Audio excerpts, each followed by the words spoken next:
அன்பான இனிய உறவுகளுக்கு ஐயனார் துணையில் இங்கே வந்து சோழன் வந்து ரொம்ப ஃபீல் பண்ணுறாரு. இந்த பொண்ணு நம்மளை ரொம்ப டீப்பாக லவ் பண்ணுறாளே அப்படின்ட்டு. அதனால் அந்த பொண்ணுக்கிட்ட ஸ்ட்ரிக்டாக சொல்லிட்டு வந்துடுறாரு, எனக்கு கல்யாணம் ஆயிடுச்சு வேணாம் வேணாங்க அப்படின்றாங்க. என்னது கல்யாணம் ஆயிடுச்சா, ஏன் சோழன் என்கிட்ட தான் மறைச்சிங்க அப்படிங்கிறாங்க. இல்லைங்க என் பொண்டாட்டிக்கு எனக்கும் சின்ன சண்டை, அதனால தான் நான் மறைச்சேன். என்ன சண்டை, யார் உங்கள் பொண்டாட்டி அப்படின்னு கேட்க, பஸ் ஸ்டாப்பில் வந்து நிற்பாளே அவள் பேர் நிலா, அவள் தான் என் பொண்டாட்டி அப்படிங்கிறாரு சோழன். அந்த பொண்ணு பாவங்க அப்படியே ஒரு மாதிரி ஆகுது. காயுன்னு சொல்லி சொல்லி என் மனசை வேற கெடுத்து வச்சுட்டாரு நம்ம சோழன். அந்த பொண்ணு பாவங்க வெந்து நொந்து நுழல் ஆயிடுது. அதுக்கப்புறம் சோழன் வீட்டுக்கு வந்துடுறாங்க. ஒரு மாதிரியாக உட்காந்துருக்காரு. என்னண்ணே என்னாச்சு அப்படின்னு கேட்க, இல்லைடா ஒன்றும் இல்லைடா அப்படிங்கிறாங்க. என்ன அப்படிங்கிற கரெக்டாக நிலாவும் வராங்க.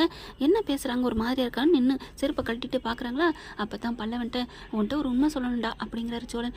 என்னண்ணே அப்படின்னு கேட்க, அந்த பொண்ணு ஒரு கட்டத்துக்கு மேலே என்ன அவங்க ஃப்ரெண்டு எல்லாத்துட்டையுமே இவர் தான் நான் லவ் பண்ணுறேன், இவரை தான் கட்டிக்க போகிறேன்னு சொல்லிச்சுடா.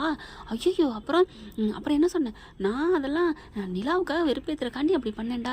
அங்கே போய் நான் அதே மாதிரி பண்ண முடியுமா? நான் அதனால் என்னை மன்னிச்சிரு தாயி, எனக்கு கல்யாணம் ஆகிடுச்சு. அங்கே நின்னாலே பஸ் ஸ்டாப்பில் நிலா அவள் தான் என் பொண்டாட்டின்னு சொல்கிறத விட அவள் தான் என் உயிர், அவள் தான் என் உலகம்.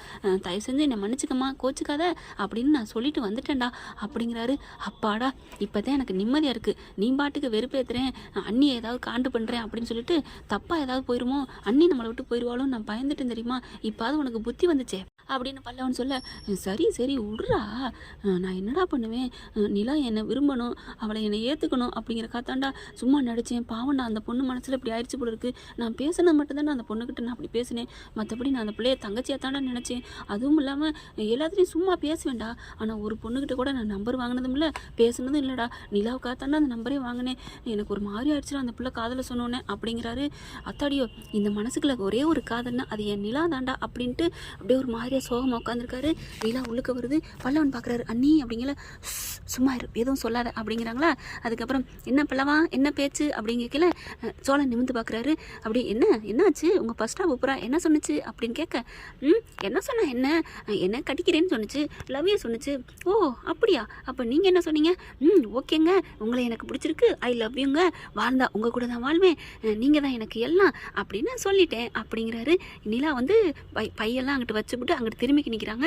ஆனால் அவர் சொன்னது பூரா நிலாவை பார்த்து தான் சொல்கிறாருங்கிறத கண்ணாடி வழியாக பார்த்துடுறாங்க. ஆனால் அது தெரியாமல் இவர் ரொம்ப கலாய்க்கிறாராம். நம்பிட்டேன் நிலா நினைக்கிறாங்க. ஓ அப்படியா அப்படின்னு திரும்புகிறாங்க. படவா மவனே உன் வாயிலேருந்தே இரு ஒன்று வர வைக்கிறேன் அப்படின்னு நிலா நினைக்கிறாங்க. அந்த சமயம் கரெக்டாக பார்த்தீங்கன்னா சேரன் வந்துடுறாங்க, எல்லாரும் வந்துடுறாங்க. என்ன வீடு அமைதியாக இருக்குது? ஒன்றும் இல்லைண்ணே சும்மானே அப்படிங்கிறாரு பல்லவன். என்னடா ஒன்றும் இல்லைண்ணே சும்மா பேசிக்கிட்டு இருந்தால் சத்தமே இல்லையாடா அப்படிங்கிறாங்க. சரின்னு சொல்லிட்டு பார்த்தா படுக்க போடுறாங்க, சாப்பிட்டு படுக்கையில் நிலா வந்து சோழனை வம்புழுத்துக்கிட்டே இருக்குது. அப்புறம் உங்கள் காய் விட்டு பேசலையா, என்ன இவ வெறுப்பேற்றிட்டே இருக்கிறா, என்னடா ஒன்றைக்கு ஆச்சு அப்படிங்கல, எனக்கெலாம் தெரியாது அப்படிங்கிறாரு பல்லவன். நிலா வந்து எதுவும் சொல்லிக்காதுன்ட்டாங்களா, அதனால சொல்ல மாட்டேங்கிறாங்க. ஏன் பல்லவா, உங்கள் அண்ணன் தானே, உங்கள் அண்ணனுக்கு தான் நீங்கள் சப்போர்ட்டாக பேசணும், எனக்காக நேற்று வந்தவளுக்காக சப்போர்ட்டிங்காக இருக்க அப்படின்னு கேட்க, அண்ணி அப்படிலாம் சொல்லாதீங்க, நீ பழக்கத்துலேயும் அன்புலையும் நேற்று என்ன இன்னைக்கு என்ன மனசில் பிடிச்சிட்டா அது ஒரு நிமிஷம் ஆனாலும் சரி அது உசுறு அண்ணி அப்படிங்கிறாங்க. அப்படியே பார்க்குறாங்க. உங்களை நான் அம்மா மாதிரி தான் பார்க்குறேன் அண்ணி, அதுவும் இல்லாமல் உங்களுக்கு நான் ஏன் சப்போர்ட்டிங்காக பேசுகிறேன்னா அப்போ தான் நீங்கள் இந்த வீட்டில் இருப்பீங்க, உங்களை நான் எது பேசிட்டா வீட்டை விட்டு போயிட்டா, அப்படிலாம் நினைக்காதடா, நான் தப்பு பண்ணால் தப்புன்னு சொல்லு, நான் அதெல்லாம் நினைக்க மாட்டேன்டா, தெரியும் நீங்கள் எவ்வளோ நல்லவங்கன்னு, உண்மையிலே நீங்களாம் ஒரு அதிசய பிறவி அண்ணி, ரொம்ப புகழாதடா, உண்மையிலே நாங்களாம் கொடுத்து வச்சுருக்கணும், நீங்கள் எங்கள் வீட்டுக்கு மருமகளாக நிரந்தரமாக இருந்தா, சரி விடு அப்படின்னு சொல்லிட்டு நான் நல்லா கலாய்ப்போம் அப்படிங்கிறாங்க. அண்ணி அப்போ நீங்கள் சொல்கிறது கலாய்ப்போம், உங்கூட தான் நான் இருப்போம் போதுமா அப்படிங்கிறாங்க. தேங்க்யூ அண்ணி அப்படின்னு சொல்லி கை கொடுத்துட்டு போகிறாரு. அதுக்கப்புறம் தூங்கையில் வெளியில் வந்து கதவை திறந்து பார்க்குறாங்க. அதாவது சொல்லுவாங்க இல்லையா, காதல் வந்ததும் கண்ணியின் உள்ளம் அப்படிங்கிற மாதிரி அந்த பிள்ளைக்கு இருக்க முடியலை. வந்து பார்க்குது சோழன் அப்படி பார்க்குறாரு. அதுக்கப்புறம் ஃபோன் வந்துக்கிட்டே இருக்குது, எடுக்க மாட்டேங்கிறாரு. எடுடா ஃபோனை அப்படின்னு சொல்ல, வேணாண்ணே இது தப்புனே, ஆனால் அந்த பொண்ணுக்கிட்டே நான் வேணான்னு சொல்லிட்டு வந்துட்டேன், அப்புறம் எதுக்கு அடிக்கிறான்னு தெரியலையே, சரி ஸ்பீக்கரில் போடு அட்டன் பண்ணு அப்படிங்கிறாங்க. அட்டன் பண்ணிவிட்டு ஸ்பீக்கரில் போடுறாரு. போட்டு பார்க்குறாங்க.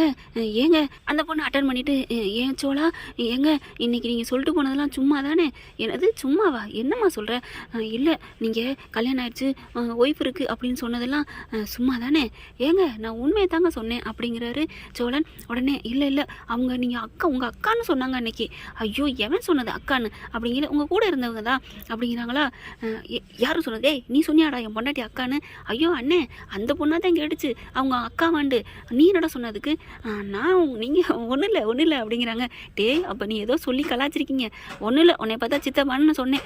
அட பாவி, இரு ஒன்று நான் அப்புறம் வச்சுக்கிறேன் அப்படின்ட்டு ஸ்பீக்கரில் தான் போட்டிருக்காரு. இங்கே பாருமா, நான் சொன்னது உண்மை தான். என் பொண்டாட்டி தாம்மா எனக்கு எல்லாம். என் நிலாதாம்மா என் பொண்டாட்டி. வேணா உனக்கு கல்யாணம் போட்டு அனுப்பிக்கிட்டுமா? இல்லை சோழா, நீங்கள் பொய் சொல்கிறீங்க. நாளைக்கு நீங்கள் வர்றதை பொறுத்து இருக்குது. பஸ் ஸ்டாப்புக்கு வந்தீங்கன்னா நீங்கள் கல்யாணம் ஆகலைன்னு அர்த்தம், வந்தீங்கன்னா கல்யாணம் ஆனவர்னு அர்த்தம் அப்படின்னு சொல்லிட்டு ஃபோனை வச்சிடுறாங்க. பல்லவன் வந்து பார்க்குறாரு. டேய், இப்போ இவ என்னடா சொன்னா? அண்ணே, நீ நல்லா மாட்டிக்கிட்ட. என்னடா நீ ஃபர்ஸ்ட் ஸ்டாம்புக்கு போனீன்னா கல்யாணம் ஆனவன்னு அர்த்தமா, போகலைன்னா கல்யாணம் ஆகலைன்னு அர்த்தமா? அப்போ நீ போகலைன்னா கல்யாணம் ஆகலைன்னு நினச்சிக்கிருவா. நீ போனாலும் உன்னை பார்த்து ரசிப்பா, சைட் அடிப்பா. என்ன பண்ண போற? அவன் நினைக்கிறாங்களா நான் போக முடியாதுடா. அதெல்லாம் முடியாது. எனக்கு என் நிலா தான். எப்போ அந்த பொண்ணு மனசில் இந்த மாதிரி காதல் வந்துருச்சோ இனிமேல் நான் போக மாட்டேன் அப்படின்னு சொல்லி படுத்துறாரு. அதுக்கப்புறம் நிலா அப்படி பார்க்குறத பல்லவன் பார்த்துட்டு ஓகேவா நீ அப்படிங்கிறாங்க. அப்படின்னு சொல்லிட்டு சிரிச்சுட்டு போய் கனவு காண ஆரம்பிக்கிறாங்க நம்ம தலைவி. என்ன ஃப்ரெண்ட், இப்படி போனால் நல்லா தானே இருக்கும். பார்க்கலாம் என்ன நடக்க போகுதுன்னு. இந்த பதிவு உங்களுக்கு பிடிச்சிருந்துச்சுன்னா உங்கள் பொண்ணான கையில் ஒரு லைக்கை போட்டு சப்ஸ்கிரைப் பண்ணிடுங்க. Thank you friends.